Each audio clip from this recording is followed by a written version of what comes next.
morning students. In the previous video you have seen that how the PM changed Nehru to Shastri, Shastri to Indira. 1971 तक क्या strategy थी हमारी वो हमने पढ़ी। अभी हम क्या करेंगे, we will be starting off with the new chapter. हम कौन सा चैप्टर शुरू करेंगे? हम शुरू करेंगे the crisis of democratic order till 1971। Indira ने ये प्रूव कर दिया कि वो अपने दम पर पार्टी को आगे ले जा सकती है। अब ये chapter the crisis of democratic order बात करेगा बेसिकली इमरजेंसी के बारे में। कैसे? सबसे पहले हम यहाँ बात करेंगे बैकग्राउंड कि इमरजेंसी का बैकग्राउंड क्या रहा। Second, the most important topic we will be talking about economic context. Economy किस तरह से रिस्पॉन्सिबल रही इमरजेंसी लगाने की। नेक्स्ट हम बात करेंगे movements in Bihar and Odisha. Last में हम बात करेंगे जुडिशरी के साथ क्या कॉन्फ्लिक्ट्स थे। लास्ट में बात करेंगे conflicts with judiciary. Now these four aspects are very much important when we talk about emergency। क्या था, कैसे शुरू हुई इमरजेंसी, किस तरह से देखो till 1971 this already you have read in previous chapter कि एक चीज जो है वो बहुत क्लियर थी। तो सबसे पहले हम बात करते हैं बैकग्राउंड ऑफ इमरजेंसी क्या था। देखो this period it witnessed tension in the relationship between government and judiciary. The Supreme Court found many initiatives of the government to be violative of the Constitution. Indira Gandhi power में आने के बाद she started acting like a dictator। उनको लगने लगा कि जब इतनी बड़ी कांग्रेस पार्टी को वो रीएस्टेब्लिश कर सकती है अपने टर्म्स एंड कंडीशंस पे, तो पता नहीं वो और क्या क्या कर सकते हैं। इसीलिए उन्होंने क्या सोचा कि she can mould the constitution accordingly. लेकिन this is the beauty of Indian constitution कि कोई भी चाहे कितना ही पावरफुल हो जाए वो इंडियन कॉन्स्टिट्यूशन में चेंज नहीं कर सकता। अब उन्होंने कुछ थोड़े बहुत ऐसे फेरबदल किए जिससे ये लगने लगा कि what are the aspects of constitution और उसमें से कितना जो है इंदिरा गांधी फॉलो नहीं कर रही है। The Congress party took the position that this stand of the court was against the principle of democracy and parliamentary supreme. उन लोग कांग्रेस ने और इंदिरा गांधी ने क्या करा, उन्होंने इस चीज को गलत वे में लिया। उन्होंने बोला या एडमिट किया पब्लिकली कि इस तरह से अगर जुडिशरी का इंटरफेरेंस रहेगा तो क्या होगा, ये डेमोक्रेसी के अगेंस्ट में है, पार्लियामेंट्री सुप्रीमेसी के अगेंस्ट में है। ये प्ली वो देने लगे जब गवर्नमेंट ने जुडिशरी ने उनके अगेंस्ट में डिसीजन लेने का फैसला किया या उनके अगेंस्ट में फैसले आए। ये तो था जुडिशरी से उनका राइवल, जिस वजह से बेसिकली ये शुरू हुआ। सेकेंड हम देखेंगे इकोनॉमिक कॉन्टेक्स्ट क्या रहा इसका। इकोनॉमी की कंडीशन जो है वो बहुत ज़्यादा खराब थी। डेंजरस डेकेड से हम निकले ही थे बाहर 71 में। ऑलरेडी वी हैव डिस्कस, हमने 2 वॉर फेस करी, हमारे 2 प्राइम मिनिस्टर हमने खोए जिन्होंने एक्चुअली देश का सारा ढांचा तैयार किया था। देश की इकोनॉमी जो है वो बहुत ज़्यादा क्रिटिकल कंडीशन में थी। मेन एस्पेक्ट्स क्या चल रहे थे उस वक्त इकोनॉमी के? देखो, in the election of 1971 Congress has given the slogan गरीबी हटाओ, और जो ग्रैंड अलायंस बना था उन्होंने क्या स्लोगन दिया था? इंदिरा हटाओ। उसके अपोजिट में इंदिरा ने दिया गरीबी हटाओ। अब however the social and economic condition in our country that did not improve much after 1971 and 72. अब now what Indira did? Indira ने लोगों में उम्मीद बहुत ज़्यादा जगा दी कि पता नहीं मैं क्या कर दूंगी, गरीब एकदम अमीर हो जाएगा, मतलब ऐसा कंफ्यूजन उन्होंने पैदा कर दिया। बट प्रैक्टिकली ये पॉसिबल नहीं हो पाया। कंट्री की कंडीशन 1971 और 72 के बाद भी वही इकोनॉमिक क्राइसिस रही। अब the Bangladesh crisis has put a heavy strain on India's economy. This was followed by the war with Pakistan, and after the war the US government stopped all aid to India.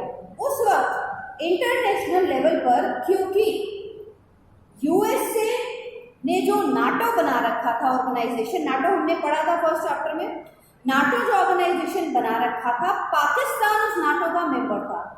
NATO क्या कहता था? NATO ये कहता है कि एक 12 member countries थे, उसके बाद बहुत लोग जुड़े आके। नाटो के अकॉर्डिंग जो नाटो का मेंबर है उस किसी भी एक पर अटैक, सब पे अटैक कंसिडर किया जाएगा। तो बांग्लादेश को आज़ाद करवाने की जो इंडिया की पहल थी, उसकी वजह से हमारे रिलेशनशिप यूएस के साथ खराब हो गए। बांग्लादेश से बहुत ज़्यादा लोग जो हैं वो माइग्रेट होकर इंडिया में आ गए, उससे इकोनॉमिक स्ट्रेन बढ़ा। दूसरा, क्योंकि यूएसए हमारे अगेंस्ट में हो गया तो बहुत सारी एड जो कि इंडिया को मिला करती थी यूएसए से वो एड बंद हो गई। किसी भी तरह का कोई भी फाइनेंशियल सपोर्ट यूएसए ने देने से हमें मना कर दिया। अब हम इंटरनेशनल लेवल पर देखते हैं तो हम पाते हैं that in international market oil prices increased many fold during this period. बहुत बार ऑयल के प्राइसेस बढ़े। This led to all around increase of prices in commodities, क्योंकि पेट्रोल के दाम बढ़ गए, डीजल के दाम बढ़ गए, ट्रांसपोर्ट अपने आप बढ़ गया, ट्रांसपोर्ट बढ़ गया तो डेली कमोडिटीज अपने आप महंगी हो गई। पूरी चेन है जो इससे अटैच। हमारी इकोनॉमी वैसे ही बहुत क्रैश अप चल रही थी और ये एक और प्रेशर पड़ा हमारी इकोनॉमी पे। इससे क्या हुआ? Industrial growth was low and unemployment was very high, particularly in rural areas. अब in order to reduce expenditure the government started freezing the salary of the government employees.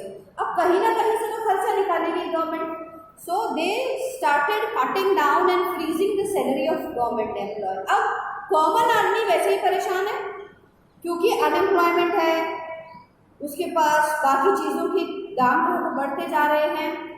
अब इधर गवर्नमेंट एम्प्लॉय भी नाराज हो गए कि भाई we are working, if you are not able to increase the economic concept of the country, why we will be facing that, हम क्यों उसका भुगतान करेंगे। अब हम देखते हैं कॉमन पब्लिक के साथ साथ गवर्नमेंट एम्प्लॉयज जो है वो भी इंदिरा के अगेंस्ट भी हो गए हैं। This cause further dissatisfaction among government employees. Monsoon failed in 72 and 73, लगातार 2 साल तक सूखा पड़ा हमारे यहाँ, मॉनसून फेल रहा। This resulted in sharp decline in agriculture productivity. Economic crisis already थे हमारे पास, खाने को लाले पड़ गए। There was an increase in the activities of Marxist group who did not believe in parliamentary politics. अब इतने सारे क्राइसिस जब एक साथ काम करने लगे तो बहुत सारे anti social, anti parliamentary, anti democratic element जो है वो सक्रिय हो गए इन सब की वजह से और जो अपोजिशन पार्टीज थी उनको तो फायदा उठाना ही था इसका, तो वो opposition parties they started working in Bihar and Gujarat, Bihar, Orissa, है ना, इन स्टेट्स में उन्होंने काम करना शुरू कर दिया। क्या रहा गुजरात और बिहार, उड़ीसा, ये मूवमेंट बेसिकली क्या रहा? देखो, इन the students were completely against Indira Gandhi. They protested in Gujarat, Bihar, Odisha, both of which were Congress-ruled states. अब they had reached the protest which was started by these states, वो अलग अलग states में भी पहुंचने लगा, उसका impact अलग अलग स्टेट्स पर भी पहुंचने लगा। In January 1974, students in Gujarat started an agitation against rising prices of food grain, cooking oil and other essential commodities and against corruption in high places. ये सारे पॉइंट्स जो हैं वो उन युवा लोगों ने उठाना शुरू करे। इसके लिए इंदिरा गांधी के अगेंस्ट में कि इंदिरा गांधी ना तो हाई प्राइस को रोक पाई, करप्शन बहुत ज़्यादा है, ऑयल के प्राइसेस बढ़ रहे हैं, हर जगह क्योस बचा हुआ है, ये उन लोगों का कहना था। इन मार्च 1974 students came together to protest against the rising prices, unemployment, corruption. ये जयप्रकाश नारायण जो है, he was actually, ये इस पूरे मूवमेंट को का इनिशिएटिव लेने का जो श्रेय है वो जयप्रकाश नारायण को जाता है। यहीं से हम देखते हैं नक्सलाइट मूवमेंट भी शुरू होता है। नक्सलाइट मूवमेंट क्या है?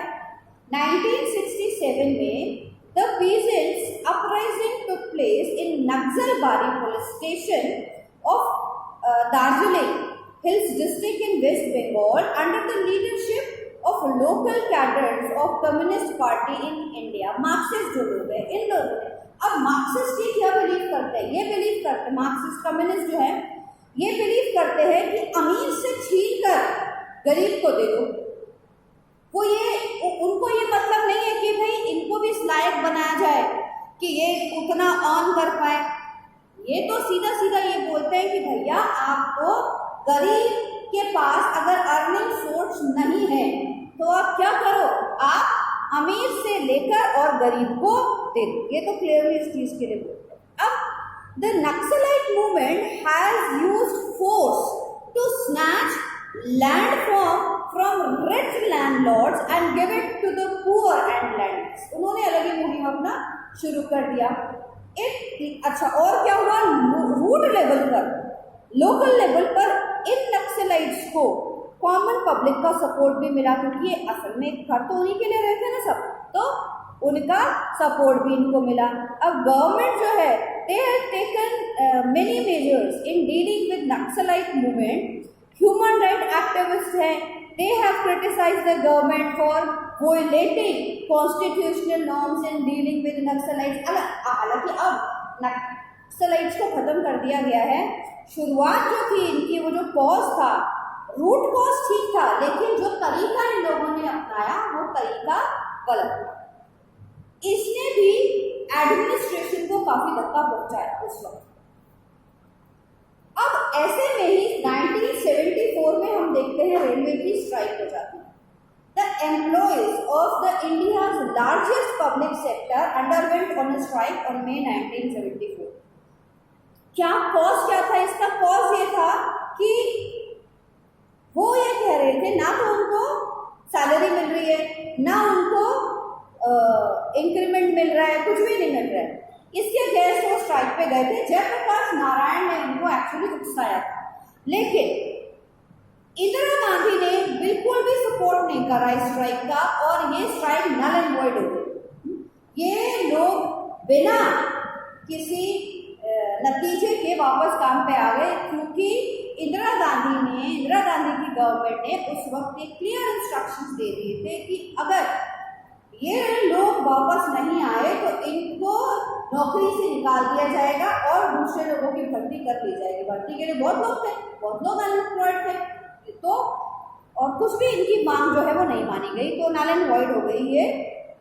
अब जुडिशरी के साथ क्या क्या कॉन्फ्लिक्ट्स थे इंदिरा के? बहुत सारे कॉन्फ्लिक्ट्स थे इंदिरा के। 3 constitutional issues has emerged. Firstly, the parliamentary abridged fundamental rights and Supreme Court said it cannot. Indira Gandhi जो है, माहौल इतना खराब था, हमने बैकग्राउंड में इकोनॉमिक कॉन्टेक्स्ट पढ़ लिया, स्टेट्स भी प्रोटेस्ट कर रहे थे, तो जो एटमॉस्फेयर था वो बहुत ज़्यादा बेकार था। और इंदिरा गांधी जो है किसी भी लेवल पर अपनी हार मानने को तैयार नहीं, कैसे भी किसी भी कॉस्ट पर अपनी हार नहीं मानना चाहती थी वो। तो अब क्या होता है, वो कुछ डेमोक्रेटिक राइट्स को चेंज करने की कोशिश करती है, लेकिन यहाँ सुप्रीम कोर्ट जो है वो उनके अगेंस्ट में खड़ा हो जाता है। कैसे अगेंस्ट में खड़ा हो जाता है? वो क्लियरली इस चीज को बोलता है कि आप जो है वो किसी भी तरीके से फंडामेंटल राइट्स को एब्रिज नहीं कर सकती, उनको आप नहीं हटा सकती। बिल्कुल क्लियर ये बोल देता है। तो जुडिशरी से पहला कॉन्फ्लिक्ट ये हुआ। Secondly, can the parliament curtail the right to property by making amendment? Again the court said parliament cannot amend the constitution in such a manner that fundamental rights will be curtailed. तीसरा हुआ, parliament amend the constitution saying that it can abridge fundamental rights giving effect to directive principles. इसके लिए भी बल मना कर दिया, but supreme court जो था हमारा, it rejected these provisions. This led to crisis as far as the relation between government and judiciary were concerned. People started taking of the need of a judiciary and the bureaucracy committed to the vision of executive in the legislature. Judiciary और parliament खुलकर लोगों के सामने आ जाती है। अब आम जनता जो है वो तो परेशान है, क्योंकि उनको ये आम जनता को ये लग रहा है कि भैया ना तो हमें किसी भी तरह से हमारे जो रिक्वायर्ड डिजायर्स हैं उनको, हमारे रिक्वायरमेंट्स को, हमारे डिजायर्स को कोई पूरा नहीं कर पा रही है गवर्नमेंट, और इसके बावजूद जो राइट्स हमें ऑलरेडी कॉन्स्टिट्यूशन से पहले मिले हुए उनको और कर्टेल कर रही है।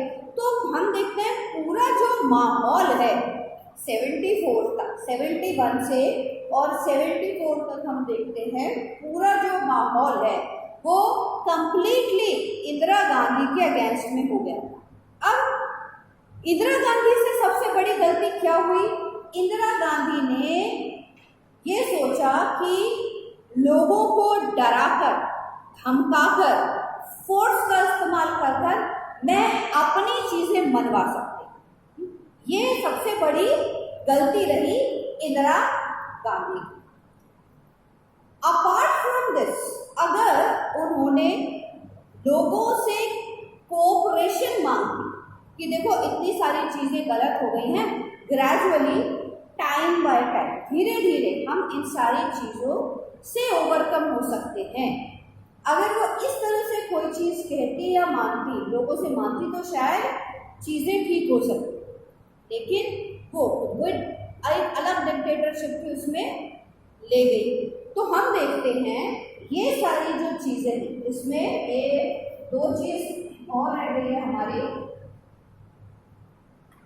रेलवे स्ट्राइक ऑफ 1974 और नक्सलाइट मूवमेंट। ये जो है ये सारे रीजंस रहे, या इन सबको हम बोल सकते हैं कि बैकग्राउंड ऑफ इमरजेंसी ये रहा। ये सारे रीजंस रहे इमरजेंसी को लगा देने। अब एक चीज और समझो, पॉलिटिकल सिनेरियो में जब हम उस वक्त जो भी डिसीजन लिए जाते हैं, जब भी कोई प्रॉब्लम आती है या ऐसी कोई चीज़ होती है, तो जब जो भी डिसीजंस लिए जाते हैं वो डिसीजन सही होते हैं उस वक्त, लेकिन वो सही है या नहीं है इसका डिसीजन कब होता है? फ्यूचर में, जब हम बात करते हैं कि ये रिजल्ट आ जाता है उसका, तब पता चलता है। तो एट दैट टाइम वो सारे डिसीजन हमको सही ही लगते हैं। So these were the things which lies in the background of the emergency. अब इन बैकग्राउंड्स में के बाद हम पढ़ेंगे declaration of emergency. Declaration of emergency. Indira Gandhi ये पाती हैं कि जो हालात हैं वो आउट ऑफ कंट्रोल हो रहे हैं। She is not able to cope up with the things, तो वो क्या करती हैं? इमरजेंसी डिक्लेयर करती हैं। इमरजेंसी डिक्लेयर कैसे करी, क्या रहा क्या नहीं, इस पर थोड़ा सा देखते। सबसे पहले हम देखेंगे क्राइसिस एंड रेस्पॉन्स। ये कैसा था? देखो, ऑन इमरजेंसी कब लगी? 25 जून 1975। कब लगी emergency? 25 June 1975 emergency was being declared. There was an internal distribution. This emergency को लगा देने के पीछे का जो रीजन है, वो रीजन क्या दिया इंदिरा गांधी ने कि इंटरनल डिस्टर्बेंस है। That is why according to the article 352 of Constitution, emergency was being imposed. अब under the provision of this article, government can declare a state of emergency on grounds of external threats or threats of internal disturbance. Article 352 जो है वो यही बोल रहा है कि government को जहां ये लगता है कि किसी भी इंटरनल डिस्टर्बेंस की वजह से देश का लॉ एंड ऑर्डर डिस्टर्ब हो सकता है, या एक्सटर्नल थ्रेट है, या इकोनॉमिक क्रैश डाउन है, वहां 352 इमरजेंसी लगाने की आजादी जो है वो गवर्नमेंट को देता है। The government decided that a grave crisis has arisen, which made the proclamation of the state emergency necessary. तो अब इंदिरा गांधी ये डिक्री देती हैं कि इतना ज्यादा इंटरनल डिस्टर्बेंस जो है वो कॉज हो रहा है कि जरूरी है इमरजेंसी को लगा दे। लगा तो दी उन्होंने, लगाना भी आसान था, रातों रात उन्होंने इमरजेंसी डिक्लेयर कर दी। अब देखो कॉन्सिक्वेंसेस क्या है। अब कॉन्सिक्वेंसेस जो है वो क्या है? देखो, this brought the aggregation to an abrupt stop. Strikes were banned. Many opposition leaders were put into the jail. The political situation suspended the freedom of the press. This is known as press censorship. जहां press की स्वतंत्रता को खत्म कर दिया जाता है वो प्रेस सेंसरशिप कहलाती है, जो कि इमरजेंसी में लगा दी जाती है। द गवर्नमेंट बैंड राष्ट्रीय स्वयंसेवक संघ RSS एंड जमाते इस्लामी, ये दोनों ऑर्गेनाइजेशंस को बैन कर देती है यहाँ पर Congress government. The various fundamental rights of citizens stopped और suspended, including the right of citizens to move the court for restoring their fundamental rights. The government made extensive use of preventive detention. Preventive detention एक नया term है। Preventive detention कह रही है बिना किसी पूछताछ के हमारे कॉन्स्टिट्यूशन में क्या है, जब आप किसी को शक के बिना पर, अगर हालात बहुत खराब हैं कंट्री के, तो आप डाउट के आधार पर किसी को भी अरेस्ट कर सकते हो। वो आपको एफआईआर लॉन्च करने की जरूरत नहीं है। ये प्रोविजन जो है ये इमरजेंसी के लिए लगाया गया है, या कंडीशंस इतनी आउट ऑफ कंट्रोल है। इंदिरा गांधी ने इसका नाजायज फायदा उठाया। इस प्रिवेंटिव डिटेंशन का नाजायज फायदा इंदिरा गांधी जी ने उठाया और शक के बिना पर बहुत बड़े बड़े लीडर्स को, प्रेस वालों को उठाकर अंदर बंद कर दिया, जिसका खामियाजा आगे चल के उनको भुगतना पड़ा। अब बहुत सारी कंट्रोवर्सीज हैं रिगार्डिंग इमरजेंसी, जिनके बारे में जो बात है हम करेंगे। देखो, emergency itself is one of the most controversial episode in Indian politics। एक तो इमरजेंसी खुद ही सबसे जो बड़ा कंट्रोवर्शियल पॉइंट है इंडियन उसका वो बनता है। One reason is that there are different views which are pointing about the need to declare emergency। Indira Gandhi जो प्ली दे रही हैं वो प्ली बाकी किसी और को नजर नहीं आ रहा है। तो हम डेमोक्रेसी में रहते हैं, है ना, वो जो दिक्कतें आपको नजर आ रही हैं वो सभी को नजर आनी चाहिए, लेकिन सबको तो वो नजर नहीं आ रही है। इसीलिए इंदिरा गांधी की इस इमरजेंसी का जो है वो अपोज हुआ, कंट्रोवर्सी हुई। Another reason is using the powers given by the constitution in a wrong manner। The government practically suspended the democratic functioning actually। Emergency cause का नाजायज फायदा उठाते हुए गवर्नमेंट ने क्या करा, एक्चुअली इमरजेंसी इसको डेमोक्रेसी को ही सस्पेंड कर दिया, जो कि एक बहुत बड़ा प्रॉब्लमेटिक इशू बन गया लोगों के लिए। सेकेंड जो इम्पोर्टेंट कंट्रोवर्सी हुई इमरजेंसी के रिगार्डिंग वो हुई जब इन्वेस्टिगेशन शुरू हुआ उस वक्त तो लगा दी इंदिरा गांधी ने इमरजेंसी, लेकिन बाद में शाह कमीशन जो है, शाह कमीशन ऑफ इंक्वायरी बैठता है ये पता करने के लिए कि जो इमरजेंसी उस वक्त इंदिरा गांधी ने इम्पोज की थी वो जबरदस्ती इम्पोज की गई थी या that was need of the hour. So जब वो इन्वेस्टिगेशन बैठता है तब शाह कमीशन वो they find out that there were many excessive committed during the emergency, कि जो चीजें जरूरी नहीं थी उन सबको भी लगाया गया इमरजेंसी के दौरान। Finally there are varied assessments of what the lesson of emergency are for the practice of democracy in India. बहुत अलग अलग लोगों ने अलग अलग व्यूज दिए। अब शाह कमीशन जो है वो कैसे बैठा, मई 1977 शाह कमीशन बिठाया गया, जनता पार्टी की गवर्नमेंट जब आई तब, और इसके जो हेड थे वो जेसी शाह थे, इसीलिए चीफ जस्टिस रिटायर्ड थे सुप्रीम कोर्ट के, इसीलिए इसको शाह कमीशन के नाम से भी जाना जाता है।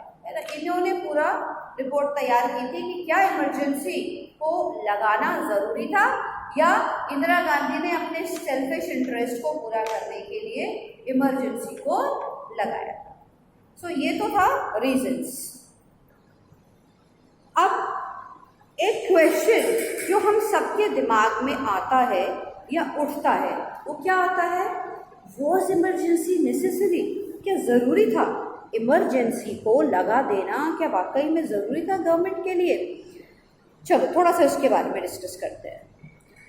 The constitution simply mentioned internal disturbance as the reason for declaring emergency, and before 1975 emergency was never proclaimed on this ground. Provision था लेकिन कभी इसका इस्तेमाल नहीं हुआ था।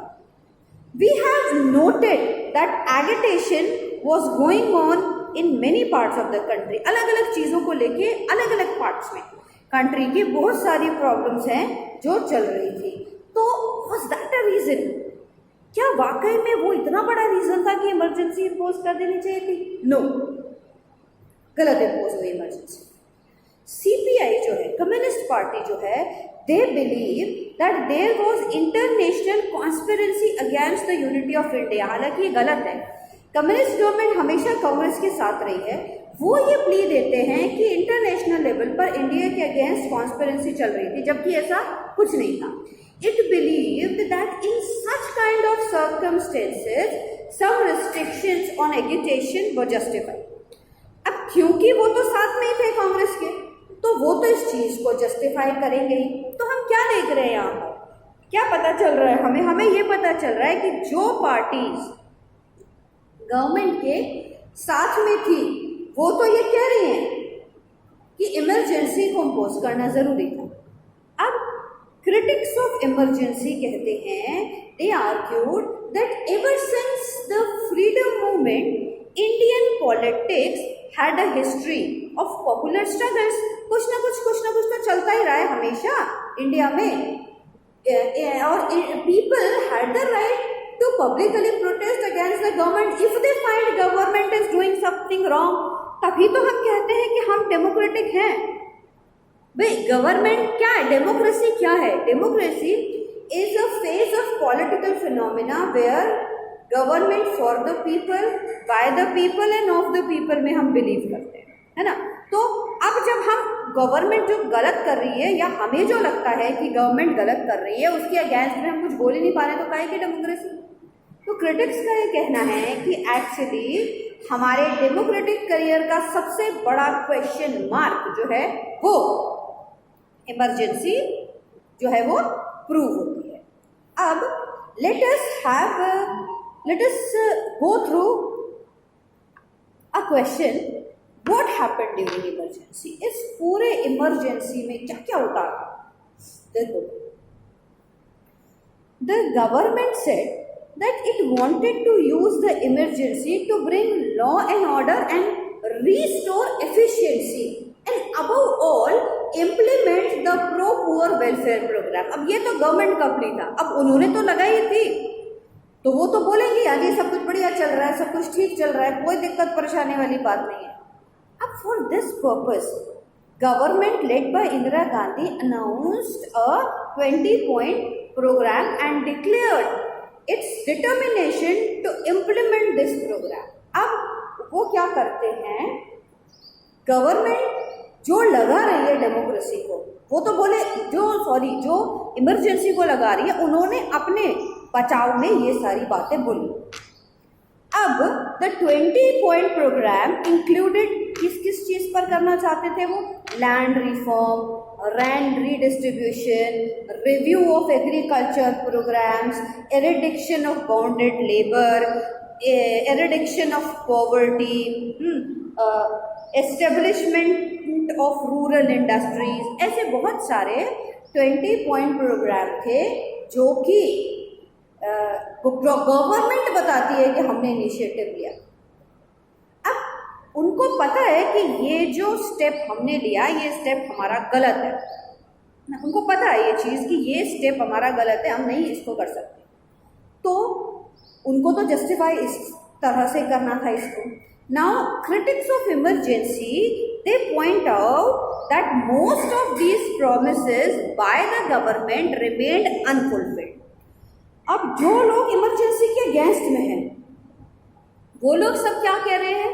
वो लोग ये कह रहे हैं कि जिन प्लीज के आधार पर गवर्नमेंट ने इमरजेंसी को इम्पोज करा हमारे ऊपर, वो सारे जो प्रोग्राम्स अनफुलफिल्ड रहे। वो कहते हैं हमने इन सब चीज़ों के लिए इमरजेंसी लगाई लेकिन वो तो पूरा ही नहीं कर पाए। तो मतलब खाली लीपापोती जो है वो कांग्रेस गवर्नमेंट, इंदिरा गांधी की कांग्रेस गवर्नमेंट उस वक्त अपने इस गलत प्लान को फुलफिल करने के लिए कर रही थी, इससे ज़्यादा वो कुछ नहीं कर पा रहे। अब इमरजेंसी ने हमें एक लेसन भी सिखाया। हर चीज़, हर पॉइंट कुछ ना कुछ सिखा के जाती हमें। तो क्या क्या लेसन हमने सीखे इमरजेंसी से, अब हम उसके बारे में डिस्कस करेंगे। एक चीज़ जो हमने सीखी इमरजेंसी से वो क्या था? Emergency at once brought out both the weaknesses as well as strength of democracy. दोनों ही चीज़ें जो हैं वो हमें देखने को मिलती हैं। One lesson of emergency is that it is extremely difficult to do away with democracy in India. कि इमरजेंसी को दूर कर देना अब इंडियन सिस्टम से बहुत डिफिकल्ट चीज़ है। डेमोक्रेसी जो है वो रच बस गई है हमारे अंदर, ये चीज़ क्लियर हुई हमें। Secondly, it brought out some ambiguities regarding the emergency provision in the constitution that had been rectified since. पहली बार इमरजेंसी लगाई थी हमने, तो हमें ये पता चला क्या कमियां हैं हमारी इस इमरजेंसी वाले क्लॉज में, क्या क्या कमियां रह गई हैं जिनको कि बाद में रेक्टिफाई किया गया। Internal emergency can be proclaimed only on the grounds of armed rebellion and it is necessary that the advice to the president to proclamation of emergency must be given in written by council of ministers. Indira Gandhi ने तो खाली रातों रात राष्ट्रपति जी को बुलाकर और sign करके करवा दिया इमरजेंसी। इसके बाद ये प्ली ऐड हुआ कि काउंसिल ऑफ मिनिस्टर्स की मर्जी के बिना इमरजेंसी को डिक्लेयर नहीं किया जा सकता, उनकी मंजूरी भी बहुत ज़रूरी है। थर्ड इम्पॉर्टेंट लेसन जो हमने सीखा इमरजेंसी से वो क्या था? वो था emergency made everyone more aware of the value of civil liberties. The court too have taken an active role after the emergency in protecting the civil liberties of an individual. ये चीज़ जो है ये हमको बिल्कुल क्लियर हो गई। तो एक बहुत बड़ा एपिसोड रहा जिसने इंडियन पॉलिटिकल हिस्ट्री में बहुत बड़े बड़े बदलाव करे। हम बात करते हैं, ये तो इमरजेंसी इंदिरा गांधी ने लगा दी, हमने सीख भी लिया बहुत कुछ, वो आगे की जो पॉलिटिक्स हुई उस पर क्या क्या असर पड़ा। देखो 77 में लोकसभा इलेक्शन हुए। For the first time since independence the Congress party was defeated in Lok Sabha elections. The Congress was able to win only 154 seats in Lok Sabha election. पूरी तरह नकार गई, जनता ने जवाब दे दिया इंदिरा गांधी को, या हम कह सकते हैं उनकी करनी का फल उनको दे दिया। जनता गवर्नमेंट आती है। The Janata party government that came to power after 1977 election was far from cohesive. After the election, there was stiff competition among the leaders for the post of Prime Minister only. Morarji Desai अलग बनना चाह रहे हैं, चौधरी चरण Singh, Jagjivan Ram, but eventually Morarji Desai जो है वो prime minister बन जाते हैं।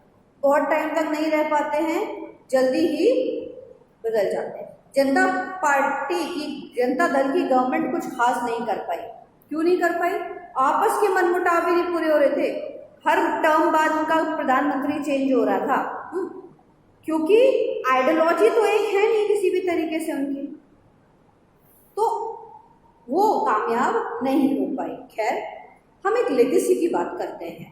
Between the election of 1977 and 1980 the party system has change dramatically. बहुत ज़्यादा चेंज जो है वो पार्टी सिस्टम में आया। We see that since 1969, the Congress Party had started shedding its character as an umbrella party, which accommodated leaders and workers of different ideology and viewpoints. अब वो नहीं रहा। अब कांग्रेस पार्टी जो है वो खाली इंदिरा गांधी की दादागिरी पर चल रही है।